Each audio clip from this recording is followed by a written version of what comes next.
Welcome to Hello Plant City. I'm Arlie Smude. And I'm Adrian Smude. Our aim is to create a stronger plant city by learning more about our neighbors in town. We'll talk with people, we'll hear stories, and we'll share ideas from all corners of the community.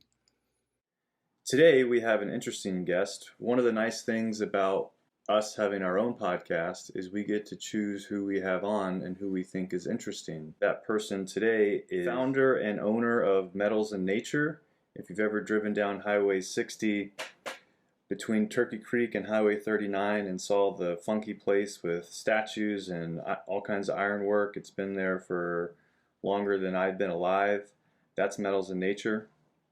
He is an entrepreneur, an artist, a fabricator, a collector of animals, a devout member of the YMCA, the husband of Mary, and he's also our dad. Welcome to the podcast. Thank you. My name is Diego Smude, and I love Plant City, and I love my two sons, and I'm very honored that you guys are interviewing me. You grew up in Argentina, you lived in Israel, you lived in New Hampshire. What brought you to Plant City?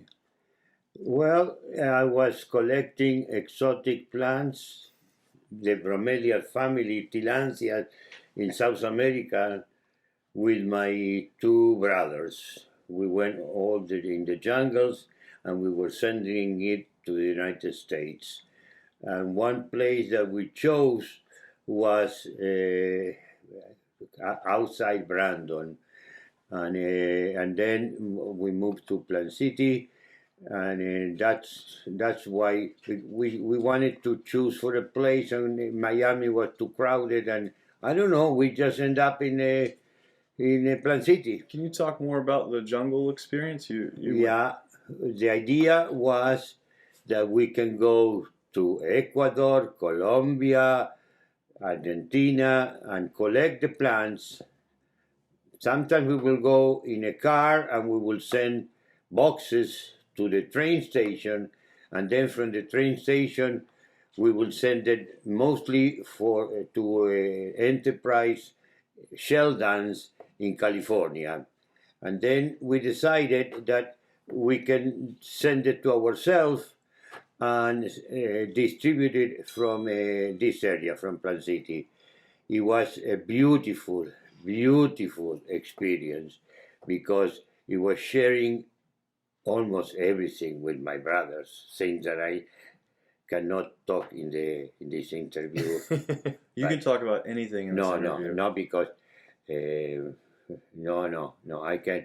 We share everything from the toothbrush to hanging in the trees, okay? And we were very close to each other, and it was really fantastic. Actually, my younger brother, Felix, he found a Tillandsia, Larissa bromelia, an air plant that was not discovered before, and we brought it to the Selby Botanical Garden. I was going to name it to the name of my mother, but the guy that was identified, I think he died before he could realize if it was a new species or not.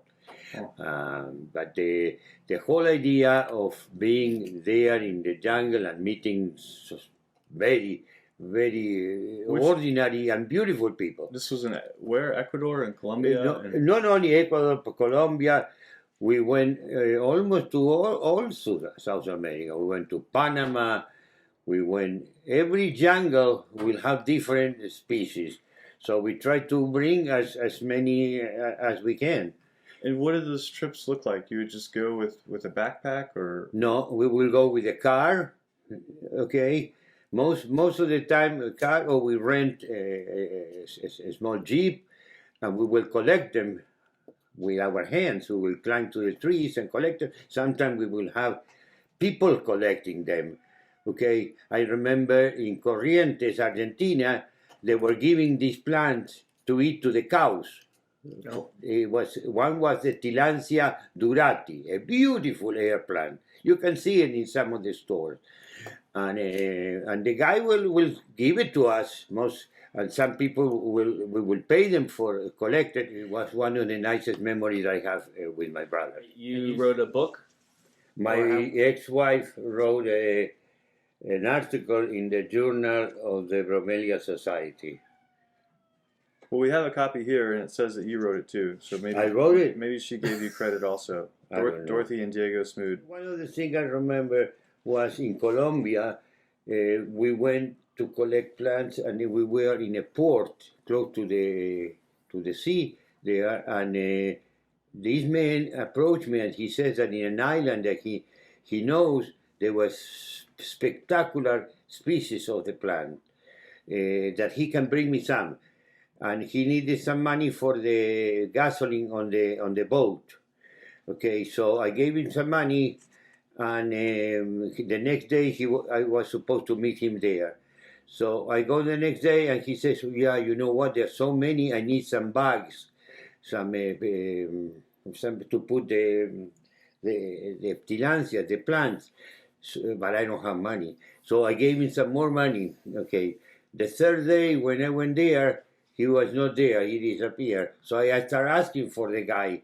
And one guy say, "Who? That one?" "No, that one is called Mata Perros." That means dog killer.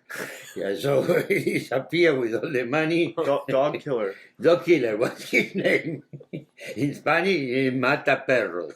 So the guy disappeared with all the money, and I was so excited because I thought he would bring me some new bananas. So I learned from that experience. Anyway. Well, we fast forward to your time here in the States. You started selling poinsettias. Was the first business after the bromeliads? Yes, I wanted to grow some plants and and make some money. So we grew the poinsettias, and for 2 or 3 years I was already married to your mother. And I like it because it was all kind of different colors on them, and I was mixing the colors and stuff. But I failed. The crop, one of the crop was a big crop, was gone. So because the winter. I think it was a fungus or a bacteria that attacked them, Because I remember when we were little, we would go down there in the middle of the night to make sure the heaters were working and everything was protected. Yes. And this I did it with an extremely good friend of mine, that you know, Marcos, because we were going to do the business together. And then I failed, and this man that was so friend with me and such a good heart that he didn't let me down. He didn't. The property was his. He had the money. I didn't have the money. For me to continue till today to have the land, and today I'm in a completely different branch. I'm doing wrought iron. Well, in between there, I wouldn't say that you failed. You moved to a different thing. You moved the plants of the trays of all the perennials and annuals. And then as the big box stores copied that, then you moved again to the wrought iron work. So you just changed with the market, I think. Yes, actually the poinsettia was the last one. I did those plants before. Oh, it was before? Yes, and I brought them here to Mama, and Mama will sell it in our nursery and our garden center here. And then the problem was that all the people were growing different. I was trying to bring new plants and have something new and different. Mm-hmm. But then the Home Depots and the Lowe's also had those plants. And the prices, I couldn't compete with them. And then the poinsettia failure came. So I don't know how, because I don't know how I changed to iron. Maybe because we were going, you remember, to Mexico to look for Laredo. Yeah, to Laredo, to the border, to look for all kind of Mexican craft, that was made of iron, and then I don't know how I started to do it myself, and I started to do it gates and fences and stuff. Well, we would drive the old beat up white box truck to Mexico, Yeah. and then you would fill a small trailer, Yeah. and then we drive it back, and then the next time I think a bigger trailer, and then sometimes the trailers would break. Yes. But it wasn't just a regular box truck. He took the beginning part of the box truck and It was, enclosed yes. it with carpet. It was a So carpet, we could and play. I put you seats for you guys and everything. There wasn't a seat bolted down. Well, no. There's a living room Well, chair. no. Bolted down. But you put a carpet, so if we fell, It we was were fine. protected. Well, but I don't know who did it. Okay, if one day in Mexico, in the border, in the side of Mexico, we bought two big birds, right? And we were going to import it, bring it to the United States. Okay, so what do? A guy told me how to do it. Okay, you put a chloroform, a little bit around, in the nose of the bird, and the bird will sleep for a little while. Okay. So it's not loud when you're at the border crossing. Exactly, that's the idea, because they check you in two spots in the border. Okay, so we put the radio quite a bit hard, and the bird was already sleeping, and we went through. So no problem. But then I grew up because I feel so bad about what I did, and I will never ever do it again. And that was a very bad example I gave you. Did you feel bad because Because you for the don't do bird that. or breaking the law? The law, no.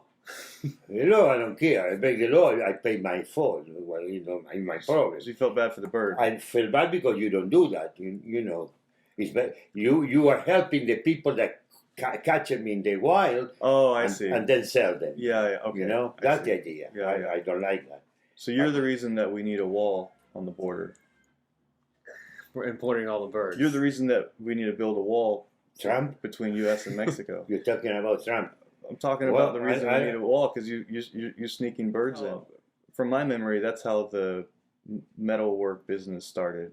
It started with you Yes. buying stuff from Mexico, bringing it here to sell, Yes. and then was Claus the first employee?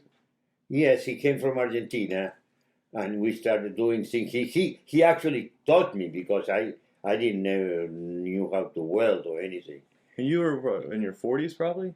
Yeah, So you're in your 40s starting a whole new business really. yeah. That you knew nothing of how to do it. You just had the art side, and you knew that you could start a new business, and you the had only to. part I knew was I studied some architecture, so I knew dimensions and I knew how to something like that. And you blended your Yes, love for nature with it. yes, Because I remember being down there at the very beginning, helping with the iron and doing it wrong and getting electrocuted. yeah. Yeah. Actually, So, I mean, I remember, like, we really didn't know what you're doing. one day I saw you welding, and you weld much better than me. So that's one part of the business, the ironwork, the custom gates. And then there's the garden where it's all displayed, the 2 acres with the house we grew up in and the garden all around it. That's correct. Was that planned or is that something that just sort of happened to have that blend? There was not too much planned, and I don't think I planned too much in my life. It happened. One thing fall into the other one, and it just happened. I think one of the best parenting practices you and Mama did with Adrian and I, and maybe this wasn't a plan either, you raised us in Plant City. We lived in the same house our whole life. We went to the same elementary school, middle school, high school. We had that solid foundation of community and family and the same city. But you balance that with taking us on trips all over the country and even all over the world to experience different things. Do you have any other parenting tips from a 70-something-year-old man that's raised 3 sons? Well, my big concern is that you guys will be always honest, and that I can listen to you guys. And I think that the older I get, the more I listen. And something very important, to let you guys make your own mistakes. You learn from your mistakes, and that was my whole life, because I learned from wrong. I had a father that was a very wealthy man, but I learned everything doing the contrary of what he suggested or did. Or You learned from his mistakes. yes, And I yes. think you taught us that by example. Instead of telling us to make our own mistakes, you made your own mistakes in front of us, and that's how we learned it. So you taught us that by example. Yeah, and honestly, it doesn't bother me to make mistakes. On the contrary, every time I make a mistake, I know that I'm going to come up with better. You always said something along the lines of, it's okay to make mistakes as long as you learn from them. Right. Going Right. back to Getcha, your father, he was very, very wealthy in Argentina because his father That's built correct. a business. That's correct. And he destroyed it. Yes. So, well, can you tell that story a little bit? So our great-grandparents, your grandparents, went from Eastern Europe to Argentina with nothing, and then built a large lumber factory, right? Yes. The largest in Argentina or something. They were in the wood business. They had plywood, everything related to wood. And my grandfather was the founder, and he was the brain, because he had two sons, my father and my uncle, that they both studied medicine and both didn't practice one day. As when they finished, they put him in the business, and those two were the one that destroyed the whole thing. How wealthy was your great-grandfather or your grandfather? In terms of the United States, not so much. He was not a billionaire, but he was one of the most important in the wood business. And I was the richest in the school. I was, and my mother's side of the family also. But my mother's part of the family were more artistic, cultural, with money too. They were all engineers and architects, and they all live in 4 or 5 blocks. They all the apartment, they build the apartment, but everyone will live in different one. So the family was always close, very close. And the story that we heard growing up is that our great-grandfather brought some money to Argentina. Yes, they both came from Russia, because the anti-Semitism, the pogroms in Russia, they're called pogroms. Okay, and by luck, both my grandparents, from my father and my mother, they met in the same boat. They didn't knew before, and they didn't. And afterward, it happened that the sons got married. My grandfather, this is the story. I didn't see it. He hid the money in a place that if you put it too deep, you don't recover it. Mm-hmm. We'll let listeners use their imagination of where that might be if you're trying to sneak something. Yeah, because you could not take money out of the country. I don't know. But he was he was a nice man, very smart man. He didn't have an education, okay? And he went to Argentina and he learned the language and he made a fortune. So. And then your dad ruined it all. Yes. Because Churchy, your mom, she had like an art gallery in Buenos Aires. Yes. And I think now, or at some point, it was converted into a porn shop or something. A brothel or something. Who told you? That's Savannah or No, someone. I don't know nothing about that. No, wait 1 second. They have that building that Oscar Cacho was in the adventure too, and they will, when the Peruvian earthquake happened, they collect all the money selling the pictures, and that building maybe afterward they sold it. Yeah, that's what That's I mean. what we heard. We heard that it got Yes. converted into something. I don't know. I didn't went there. Right, you gave Arlie a monkey for his bar mitzvah. Why a monkey? Well, first of all, honestly, I don't remember giving a monkey. I remember You wanted a monkey. I wanted a monkey. So probably I wanted. That's the answer. Because You got a monkey at some point as a kid, right? Or you brought one home, and your mom took it away. Oh yes, in Argentina. Yeah. We went to the north, and the lady will not sell me the monkey. It was a tame monkey. She will not. I want to pay it, but she saw that I have a scarf. So if I give him some money and the scarf, he will give me the monkey. So I bought the monkey, and I was with two friends, and we were traveling back to Buenos Aires in a small car, a Fiat, okay? And the monkey was inside there. My friend didn't like it too much. They put me in the back with the monkey, traveling at that. And then we will go and eat something in the restaurant. We need to leave the window a little bit open. And the son of a gun will take anything that he can find and throw it out. And people will start looking. What happened to the monkey? In the monkey, I had it in the apartment, and he used to be in the bathroom, the small bathroom, where at that time you have the cables of the antenna. Each apartment will have a cable antenna. So the monkey was pulling from the cables, and then he was pulling from the curtains, and my mother occurred an idea. She put an ad in the paper. I'm selling a tame monkey, okay? Why it was tame? Because she eat the banana, I used to say. The first guy that came, my mother gave him like $100 for the guy to take the monkey. Gone. I want to ask about your business life and your personal life, because most people have those, at least to some degree, separate. But yours is more blended than anyone that I know. The house that we grew up in is surrounded by the business. The business outside is run by you and Mama. We've already talked about driving the truck to Mexico to get iron. Those were our family vacations. Can you talk about the good things and the bad things about having your business and your personal life so intertwined? The good thing is I have a wonderful partner. And then with this partner, I'm able to share things. We do things together.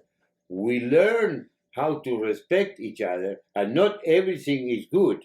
So there is the bad part, but from that part again, you learn, and you learn to respect the wishes of your wife. And I don't tell her, do this or do that, okay? She has like a part of the business that she manages. I have my part, okay? And I'm happy. Many times she does things that I don't approve, I don't like it, but it's not my job to direct her or to be so selfish that I want it all my way. So I walk in the business and I see something I don't like, I leave it there.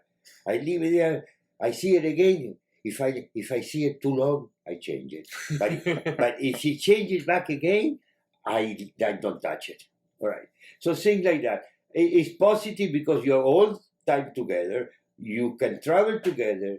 You don't have pressure. I don't have pressure because she's so good that she takes all the pressure. She takes care of the animals. She takes care of everything. So what I'm really saying, the question is a very, very good part because you are together, you join things. And the bad part is you need to work with it, you need to be careful because, and also it's nice because you are always together, you can travel together. In today's world, we hear a lot of people talk about separating, having a time to turn off business and separating personal and business. Did you guys, so it's always, if you live in the middle of it, you can't get away from it. But I don't want to get away from it. Because you truly enjoy it? I don't have a job. I have a hobby. My job is a hobby, okay? No, I don't show you the bad part. My wife takes the bad part because she is the one that need to do things like the books and stuff, or she like to prune the plant. But I don't do anything that I don't like. You are making money at a hobby. Exactly. is what- Exactly. And I walk and I look at all this beautiful stuff, and I'm creating stuff with the iron. So I don't have any complaints really. Can you talk about how all that started with your partner? Can you talk about the first date that you went on The partner with your business partner, the mama? The first date that you went on? the first date. Yeah, how you met your business partner. Oh, how I met my wife? Yeah, we business partner. Okay, my older brother invited us in a date, in a blind date. Okay, and it wasn't so blind because I saw Mama. All right, and it was another lady, and I first looked for the other lady. That lady knows how to cook, beautiful. Well, Mama know make cookies and stuff. Now, and the first date we went out, okay, we went to Ybor City. You were at a drag show, right? Huh? You were at a drag show, if I remember right. A what? A drag show where the men dressed up as women. Oh, first yes, date? yeah. And the first, that date or the next one, I took it to Goya in Ybor City. We end up in Goya, I don't know how. In the Goya is a place where the transvestite go. Okay. All right. So I don't know. Mama saw that I was a transvestite. Mama couldn't figure me out. Okay, because I had a partner in that time. I was working with him, bringing plants from the south, and every time he had sport cars, I would bring a different car. So Mama thought that I was. She thought you were rich. Yeah, But you didn't even have a car. I didn't have a tractor. You tricked her. No, no. What do you wish for your grandchildren, either present grandchild or future ones, if Adrian ever gives you some? Well, first of all, I wouldn't say that bring me some, because I respect them and I respect yours, and really, of course I would like grandson. I had one and I adore her. Exactly that, to be themselves, to be happy, and to be honest, and to always look for the truth, because when you have the truth, there's nothing can bother you. You know? People can say whatever they want. You need to know what the truth is, and when you have the truth, I think you have everything. I think you've demonstrated that a lot in business, even if it wasn't the best interest of the business. When someone didn't tell you the truth or you felt cheated, you ended it, and you were strong about that. And looking back, I think for me, my honor and my time is more than money. Yes, I think that was a big teaching moment without realizing it at the time. Yes, and I was very, very fortunate. I had a lot of luck in my life, because, I don't have a fortune. I don't need a fortune, but every step of my life, I was lucky. I think. You created your own luck, I think. I think so. So I'm gonna ask the question, and then you end it in the sentence with a phrase, a word, or something short. A key trait, habit, or skill that led to my success in life is?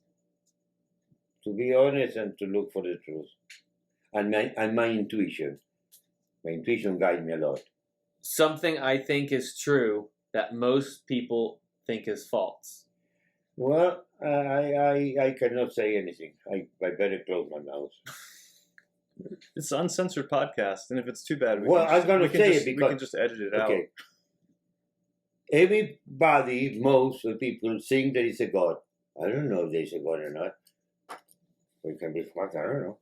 A book or movie that inspires me.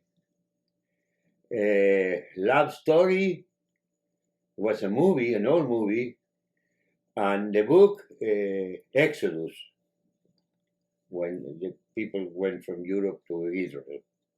Not Exodus, the Bible. There's a book. It's a book from Leon. I don't know.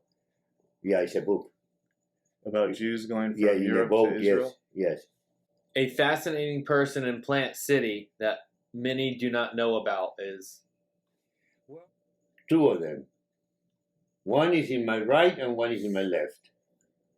That doesn't count. What do you mean? No. What's, Who fascinates me? What is fascinating? I don't know. Fascinate me? I don't know. It's difficult. I don't know.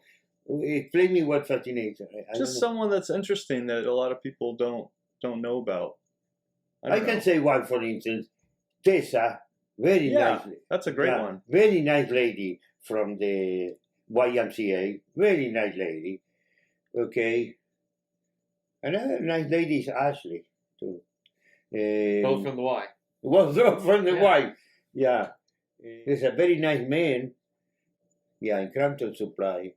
It's called, look how good many there are. Larry. If I could snap my fingers and Plant City could have anything, what would it be? I snap my finger and I say, leave Plant City the way it is. When I was 30, I wish I knew. I wish I knew that I was bipolar. Because then I could have obviate many things that happened to me before.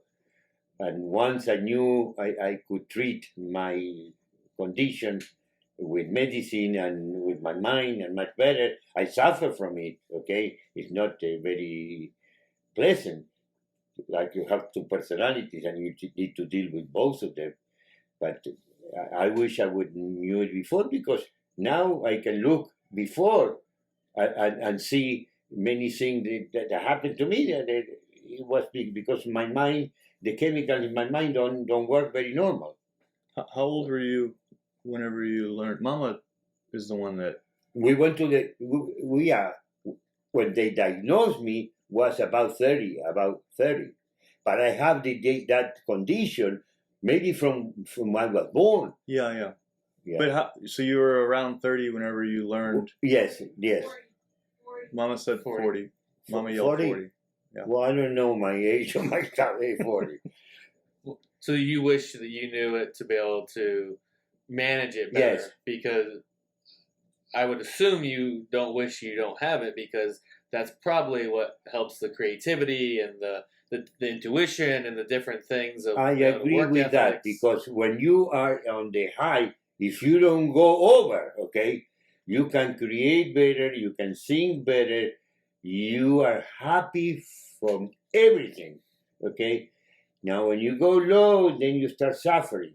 Okay, so it's not a very good condition, but I'm not going to extremes, so I'm middle, okay? But I am the way I am. That it's a good thing that you guys don't have it, because I can see you more even, okay, and that's easy to live that way and not to go up and down. But watch it, because it's hereditary, I think. So your grandchildren. Oh, I love them. Is there anything else that you want to talk about that we didn't get to? No, I'm really surprised and honored that you guys think that my life was interesting. I'm glad that my wife can hear this, because many times I don't tell her how good she is, and she's an extraordinary woman. Maybe bring her so she can listen to it. She's always listening. Yeah, she always listens. Yeah, she doesn't miss anything. No, she's great, and I'm happy. Happy. That's a good ending. Yeah. Whoa! Now we go. No, did you say anything about Dad moving to Israel? To where? You touched on it, I think, on just for a second, on which Moving to You were where? going to talk. You wanted to talk about how you moved to Israel and then you went to school in New Hampshire to. So it doesn't matter. Whatever you guys want. You didn't do the interview. It doesn't matter. I just wanted Yeah. him to make sure that he knew he didn't touch on it. Tell us about your time in Israel. Israel was an extraordinary experience. Why you went there? Why did Well, you go to Israel? because I suffered too much in Argentina, and I didn't have any possibilities. I went to 6 or 7 universities, there was something wrong in me apart from the bipolar stuff. And my family business of my parents that I knew more than my father, and he would never accept me and stuff, so I didn't have a choice, really. And the first day that I was in Israel, in a kibbutz, okay, collecting oranges from the tree, everything was light, everything was nature, everything was beautiful. And from there on, my life changed. How long did you live in the kibbutz? In the kibbutz, you go there to learn Hebrew, and the program is 6 months. So you learn and you work. They teach you the Hebrew, and then you go and work in the bananas, in the kitchen, whatever they give you, okay? And I stay about 4 months because that's where I met my first wife. And one day she didn't feel good, and she went to the room. And I followed her to see what happened to her. And the teacher, the director, threw me out of the kibbutz. Yeah, it's sad because yeah. And in Israel, it was a very nice experience because people, it's a different culture at that time. All right, everyone is concerned on surviving. Okay, and when they say goodbye to each other, they always say "Tie bari." I wish you would have always health, that you will not die, something like that. This was just in the late 60s, is that? Yes. So shortly after the 68. War. Yes. Right after the 6 Day War, I went. Yes. And people are, today is different. I know that today is different. Today is a sophisticated society and everything. And everyone is family. Everyone is, they're very tough people, but they have a heart of gold. And War in Israel is called sabra. Yes. A cactus. So yes. It's prickly on the outside, but very sweet in the inside. And they need to be like that because it's a survival. They are all around. There are people that hate them. So I learned a lot there, and I was living in a family that treated me like I was their son. And I still today, I write to them, and we are very close. Batsheva and... and Amnon, yes. Amnon and Batsheva. They're still alive, both. And I talked to them the other day for the New Year.